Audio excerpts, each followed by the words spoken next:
우리 좌우에 계신 분들 인사드리겠습니다. 오늘도 하나님의 복을 많이 받으십시오. 아멘. 여러분, 성경에서 우리가 받은 구원에 대한 개념을 설명할 때 여러분, 하나님과의 연합, 그리스도와의 연합, 이런 표현을 씁니다. 여러분, 복음을 받아들이면 이제 우리는 그리스도 안에서 연합된 자들이 되었습니다. 한 몸이 되었다는 거죠. 그리고 이 연합을 실제로 드러내고 경험하게 해주는 것이 뭐냐? 바로 세례와 성찬인 성례입니다. 우리는 이 성례에 참여함으로 말미암아 우리 모두가 하나님과 연합되었음을 경험하게 됩니다. 그런데 오늘날 교회들 중에 세례와 성찬을 행하지 않는 교회는 없을 거예요. 그럼에도 불구하고 이 세례와 성찬의 참 의미, 그 목적, 그것에 대해서 우리가 많이 배우고 있지는 않은 것 같아요. 그러다 보니까 오히려 현대 교회들은 점점 세례와 성찬을 좀 무시하는 그런 경향이 있습니다. 중세의 로마 카톨릭 교회가 이 성례, 참된 성례를 그들이 무시했어요. 그 결과 교회가 어떻게 되었습니까? 거룩성을 잃어버리고 복음의 거룩성을 잃어버려서 신비주의를 빠져요. 여러분, 이 성찬 자체를 신비주의처럼 그들은 행하기 시작했습니다. 자, 성찬을 잘못 대함으로 말미암아 교회가 비참함 가운데 떨어지더라. 그래서 종교개혁이 일어나고 개혁자 촌 칼빈이 말합니다. 무엇이 바른 교회냐? 바른 말씀의 선포와 함께 바른 성례의 시행을 가지고 있는 교회가 참된 교회다라고 말합니다. 즉, 그만큼 이 성례의 주제는 교회의 사화를 결정짓는, 말씀도 마찬가지지만 이 성례를 어떤 마음으로, 어떤 성경적인 뜻으로 우리가 받으며 살아갈 것인가. 로마 카톨릭처럼 신비주의적으로 흘러갈 수도 있다는 거예요. 또는 무미건조하게 하나의 기념의 예식으로 그냥 치부해 버릴 수도 있다는 거죠. 그래서 이 시간은 참 이 성례의 바른 의미, 그것을 생각해 보고자 합니다. 신약에서 예수님이 고난을 받으실 때 오늘 유월절 만찬을 나누시면서 첫 번째 제자들과 성찬을 나누셨어요. 여러분, 이 성찬은 예수님이 제정하신 것입니다. 또한 하늘에 올라가시기 전에 제자들에게 모든 민족을 제자로 삼아 세례를 주라 그랬어요. 다시 말씀드리면 우리가 행하고 있는 이 모든 세례와 성찬의 예식은 예수님께서 제정하신 거라는 거죠. 자, 오늘 주님이 고난 받으시기 전날 밤에 제자들과 함께 유월절 식사 성찬을 나누시면서 이것을 기념하라 그러셨습니다. 이렇게 말합니다. 내가 고난을 받기 전에 너희와 함께 유월절 먹기를 원하고 원하였노라. 여러분, 그동안 예수님이 유월절을 몇 번 제자들과 지켰을 거예요. 그런데 이 마지막 유월절 잔치를, 음식을 예수님은 제자들과 먹기를 원하고 원했다는 거죠. 이 잔치 속에 담겨 있는 진정한 뜻과 그 목적이 대단히 중요하다, 그걸 말씀하는 거예요. 여러분, 첫 번째로 우리가 나누는 이 성례는 언약 안에 있다라는 사실을 기억하십시오. 그냥 이것을 먹고 마시는 것이 아니라 우리는 언약 가운데 동참하게 되는 것을 바로 이 성례를 통하여 누리게 됩니다. 성경을 꿰뚫고 있는 구속사의 핵심적 주제 중에 가장 중요한 주제가 언약이에요. 그래서 하나님과 우리와의 관계를 무슨 관계라고 부르냐면 언약의 관계라고 부릅니다. 깨트릴 수 없는 약속의 관계예요. 오늘 성찬을 예수님이 행하시면서 말합니다. 20절에 이 잔은 내 피로 세운 새 언약이니 곧 너희를 위하여 붓는 것이라. 이 식사의 의미에 대해서 밝히고 계세요. 이것은 바로 언약이다, 언약. 여러분, 언약은 하나님께서 자기 백성들과 관계를 맺는 방식이었습니다. 창세기 17장에 아브라함을 부르시고 할례를 명하셨어요. 그리고 이렇게 말합니다. 우리 창세기 17장 7절 다 같이 한번 읽겠습니다. 내가 내 언약을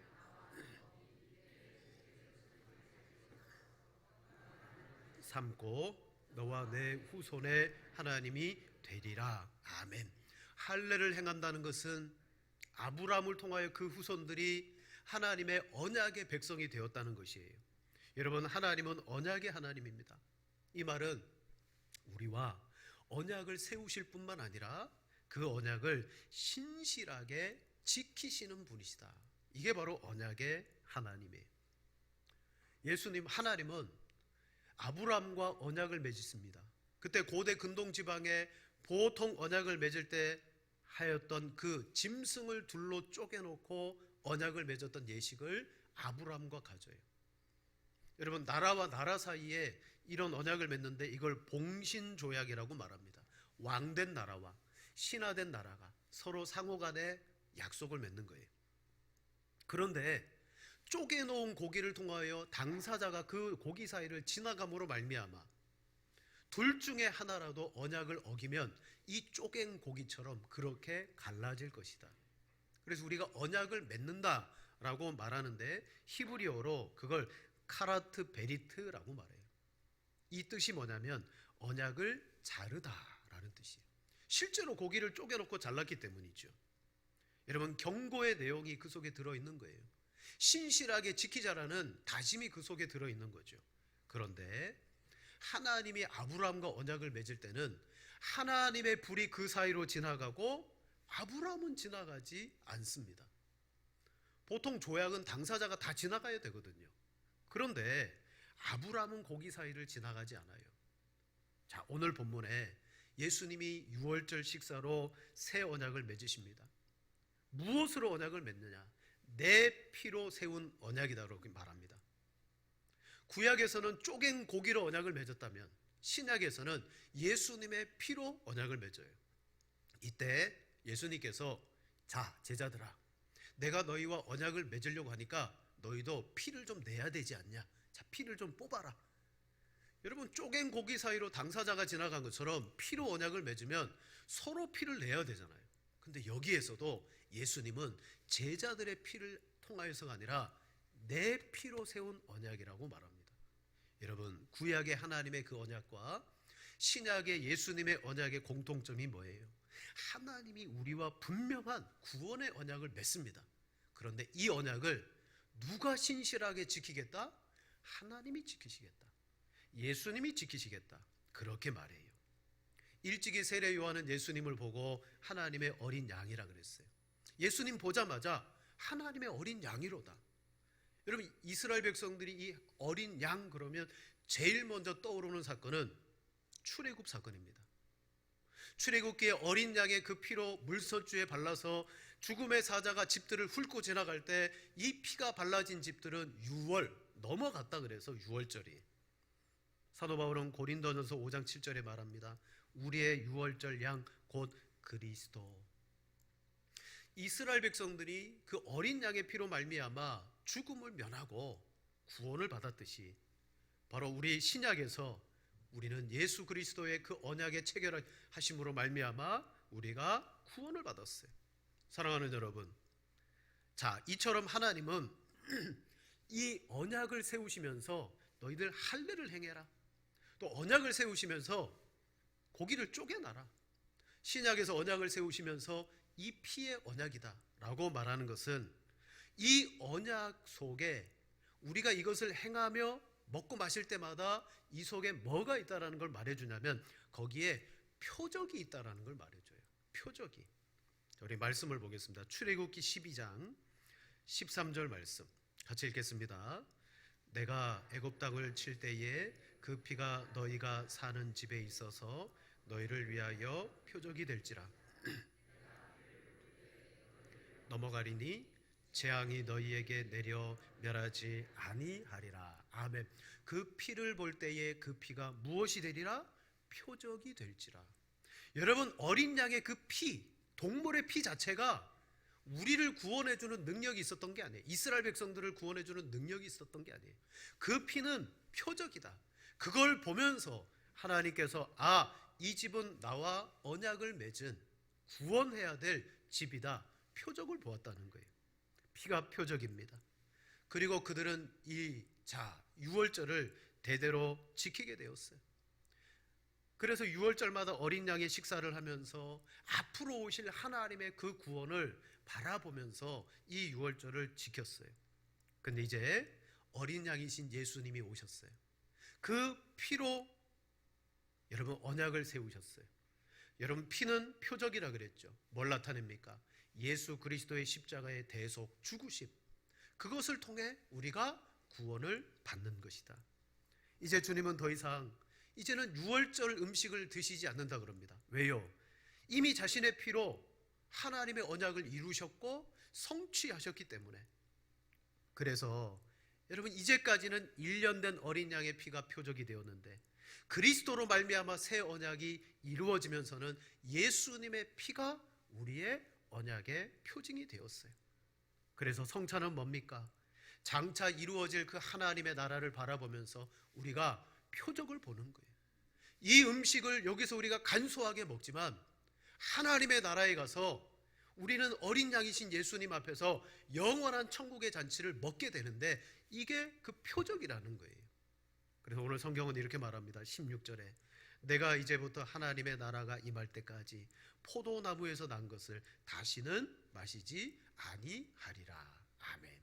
자, 성찬의 행함은 우리가 하나님의 언약 안에 있음에 대한 표입니다. 표. 두 번째로 세례도 마찬가지예요. 세례도 새 언약 안에 있다라는 표예요. 앞서 예수님이 성찬을 제정하시고 세례를 제정하셨다 그랬어요. 세례도 마찬가지로 언약 안에 주어진 것입니다. 보세요. 옛 언약 속에서 하나님의 백성이 되고자 할 때는 아브라함이 할례를 받았듯 그의 후손들은 다 할례를 받았어요. 그 할례가 뭡니까? 하나님의 언약 백성이라는 표였어요. 창세기 17장 10절에 말합니다. 너희 중 남자는 다 할례를 받으라. 이것이 나와 너희와 너희 후손 사이에 지킬 내 언약이라. 너희는 포피를 베어라. 이것이 나와 너희 사이에 언약의 무엇이라? 표징이라.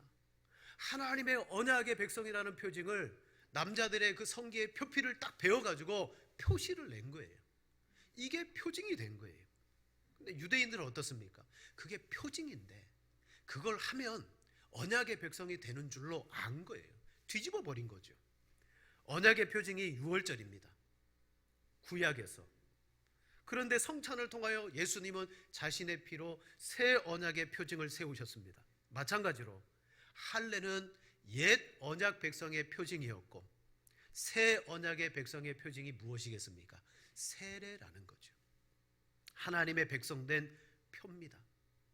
모든 민족으로 제자를 삼아 세례를 줘라.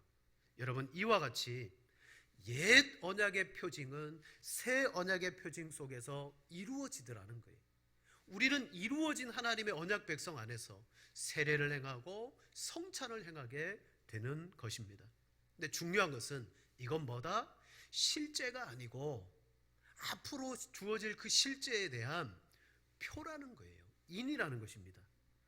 우리로 하여금 실체를 인식하도록 말하는 거죠. 이것을 먹을 때 소망을 가지게 하고 이것을 먹고 마실 때 하나님의 언약 백성이라는 것을 다시 한번 인지시키게 해서 저와 여러분들로 하여금 하나님 안에서 연합하도록 만드는 놀라운 표징이다. 그러므로 이 언약 백성들에게 주어지는 이 성례는 세 번째 누구에게만 주어져야 되느냐? 바로 언약 안에서 그리스도와 연합한 사람만이 참여할 수 있어요.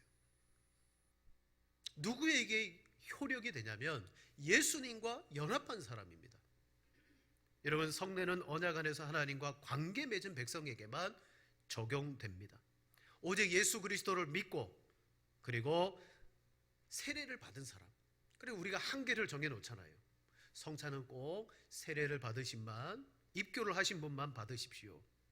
주 예수를 믿는 신앙의 고백을 드립니다. 그런 사람에게 세례를 줍니다. 그가 세례를 받음으로 말미암아 표를 받습니다. 그리스도 안에서 연합된 자라고. 그 사람이 이 성찬을 통하여서 그리스도의 살과 피를 취하게 되는 것입니다. 그래서 이 성례에 참여하는 사람들은 모두가 하나님이 나와 연합하신다라는 그 표와 인을 은혜로 받게 되는 것이죠. 자, 우리 로마서 4장 11절 말씀 같이 한번 읽겠습니다. 그가 할례의 표를 받은 것은 인친 것이니 무할례 자로서 믿는 모든 자의 조상이 되어 그들도 의로 여기심이 얻게 하려 하심이라. 아멘. 여기 보면 그가 할례의 표를 받은 것은 무할례 시의 믿음으로 된 의를 인친 것이다. 할례 성례라 그랬죠. 여러분, 성례는 우리에게 표요 인친 거예요. 표는 표적이라고 말했어요. 이는 뭡니까? 왕의 인장 반지와 같이 도장을 찍은 거라는 거죠. 이것을 우리가 성례로 나눌 때 하나님이 성경 안에서 우리를 하나님의 소유로 삼으셨다는 것을 우리가 확실하게 인정받는 것입니다. 그래서 아무나 이것을 받지 않아요. 그리고 이것을 성례를 받기 위해서는 반드시 뭐가 동반되어져야 되느냐? 여러분, 말씀이 앞서가야 돼요. 말씀 없이 성례를 행하게 되면 로마 카톨릭과 같이 이것 자체가 신비적인 효력이 있는 줄로 알고 이것만 행하게 돼요. 로마 카톨릭은 7성례를 행합니다. 죽어가는 사람도 마지막 성례를 그가 받으면 구원받는다고 말합니다. 거기에는 복음의 제시나 하나님의 언약의 제시가 없어요. 그냥 이것만 받으면, 성례를 받으면 구원받는데, 왜 그렇게 생각합니까? 성례 자체를 이걸 능력으로 보는 거죠. 근데 우리는 아니잖아요. 진정한 능력은 하나님께 있고 예수님께 있어요. 그래서 성례를 행하기 위해서는 반드시 설교가 선행되어져야 되고 이것의 진정한 의미를 배워야 되는 거예요. 안 그러면 이게 미신이 되어버리는 거죠. 그렇게 되면 안 되는 겁니다. 자, 바른 말씀과 함께 성례를 행할 때 그 성례가 효력이 있어져요. 방금 드린 대로 여러분, 이거 먹고 마신 것 자체가 효력이 있는 것은 아닙니다. 로마 카톨릭은 이것 자체가 효력을 가진다고 잘못 가르치는 거예요. 무조건 성례만 받으면 구원을 얻기도 하고 죄 사함을 받기도 한다고 말하는데 그건 사람 편에서 듣기 좋으라는 말이에요. 그렇지 않습니다. 또한 이 성례는 단순한 기념의식이 아니에요. 마치 돌아가신 분을 위해서 추도식을 가지는 것처럼 매년마다 그렇게 하는 통가 의례가 아닙니다. 성례는요, 기념 이상입니다. 뭐냐? 그리스도와의 연합됨을 우리가 경험하는 것입니다. 성례는 그리스도의 영적인 실제, 그 임재를 이것을 나누는 사람들에게 은혜의 수단이 되어서 그에게 실제로 임하는 거예요. 그래서 그 성례가 그 사람에게, 그래, 난 하나님의 백성이지, 하나님이 나를 인쳐주셨지, 아무리 죄가 많아도 이 성례를 통하여서 그 사람이 다시 회복되고 하나님의 백성다운 모습으로 살아가게 되는 거죠. 그러므로 성례는요, 단순한 표와 인이 아닙니다. 여러분, 이것은 궁극적인 실제를 가르칩니다. 내가 너희와 함께 저 나라에서 그 새 것으로 마시기까지 내가 다시는 마시지 않겠다. 여러분, 제자들에게 말씀했습니다. 내가 너희와 함께 이 유월절 음식을 먹기를 원하고 원했다는 거예요. 오늘 우리는 이 음식을 먹습니다. 근데 주님은 우리에게 무엇을 원하느냐? 그 하나님의 나라에서 진짜 주님이 베푸신 그 언약의 잔치를 우리와 먹기를 지금도 원하고 원하신다는 거예요. 우리는 그걸 바라보면서 이 성례를 받는 것입니다. 사랑하는 여러분, 이 성례는 성례를 베푸는 저의 경건이나 저의 믿음의 정도에 따라서 효력이 나타나는 것이 아니에요. 이 성례의 효력은 이것을 제정해 주시는 그리스도와 성령님의 실제적인 역사를 통해서 효력이 나타나게 되는 줄로 믿습니다. 그래서 믿는 자에게 우리 어떻게 이 성례를 받아야 됩니까? 다른 것 없습니다. 믿음과 회개로. 실은 우리가 하나님의 언약 백성으로 산다라고 말하지만 얼마나 많이 실수하고 넘어집니까? 지난 주일 광고에 다음 주에 성례식이 있습니다, 여러분 기도로 준비하십시오 광고했어요. 그런데 어떤 분은 그 성례식이 있는 줄 주일에는 생각했는데 일주일 동안 까맣게 잊어버리고 그냥 살았어요.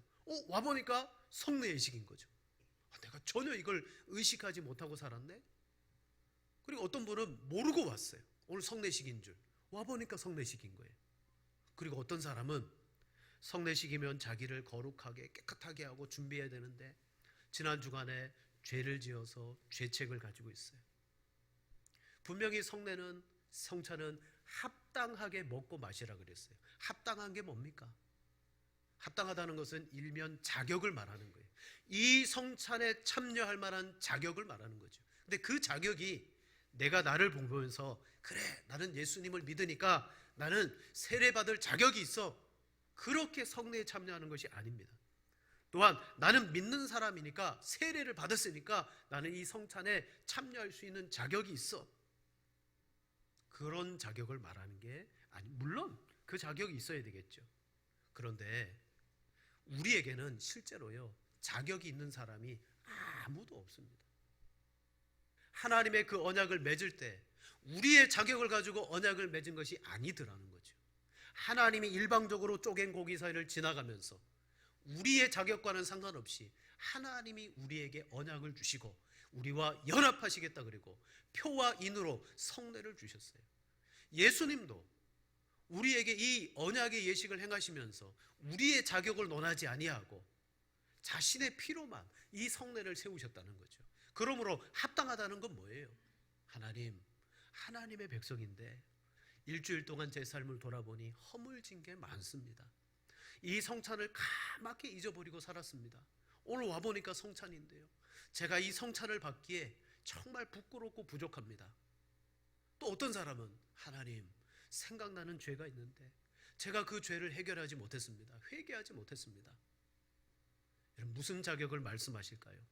주님이 다 이루어 놓으신 거예요. 이 성찬을 먹기 위해서 주님은 너 자격 있어?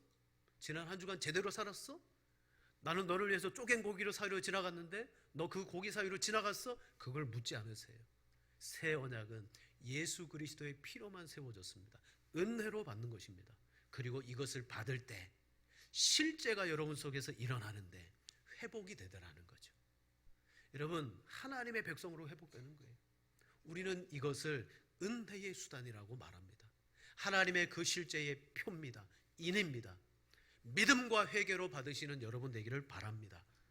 이 언약의 예식을 여러분이 성실하게 행할 때 여러분이 하나님의 언약에 연합된 백성이라는 것을 누리게 될 줄로 믿습니다. 주님은 지금도 우리에게 그래 너희가 이 땅에서 부족하나마 이것으로 하나님의 실제, 구원의 실제를 먹고 마시지, 내가 더 원하는 것은 천국에서 이것을 함께 먹고 마시기를 원한다. 여러분, 천국에 어떻게 들어갑니까? 은혜로 들어가잖아요. 이것을 참여하는 것도 그 은혜인 줄로 믿고 믿음으로 참여하시고 회개로 하나님이 내 모든 것을 사하여 주심에 대한 믿음으로 참여하시는 여러분들 되시기를 축원을 드립니다.